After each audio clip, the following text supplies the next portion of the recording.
آپ اپنا لکھیں کہ جی میں آیا ہوں آپ سے ملے تو میں آپ کے لیے بیٹھا ہوں اس دفتر میں، پبلک آفس ہے، میرا والد صاحب کی کاروبار نہیں ہے کہ انہوں نے مجھے دیا ہے کہ بیٹا بیٹھو جو مرضی ہے جس کو چھوڑو نہیں بھائی، سرکار کا دفتر ہے، اس دفتر کا نام ہے پبلک آفس، وہ پبلک کا آفس ہے بیسیکلی، عوام کے لیے بیٹھے ہوئے ہیں، میری کوئی 1.5 انچ کی مسجد نہیں۔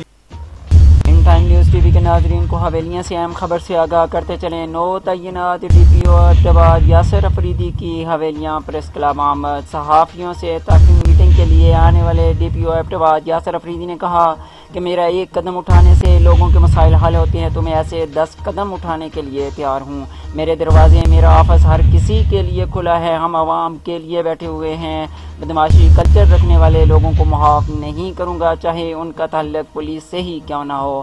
ایسا کہنا ہے 9 تعینات ڈی پی او ایبٹ یاسر افریدی کا۔ وہ حویلیاں پریس کلب صحافیوں سے طرفی میٹنگ کے لیے آئے تھے۔ ایک مرتبہ پھر اپنے ویورز کو بتاتے چلیں کہ میرا ایک قدم اٹھانے سے لوگوں کے مسائل حل ہوتے ہیں تو میں ایسے 10 قدم اٹھانے کے لیے تیار ہوں۔ میرے دروازے، میرا آفس ہر کسی کے لیے کھلا ہے، ہم عوام کے لیے بیٹھے ہوئے ہیں۔ بدماشی کلچر رکھنے والوں کو معاف نہیں کروں گا، ان کا تعلق پولیس سے ہی کیوں نہ۔ ایسا کہنا ہے ڈی پی او ایبٹ یاسر افریدی کا۔ یاسر افریدی حویلیاں پریس کلب صحافیوں سے طرفی میٹنگ کے لیے آئے تھے۔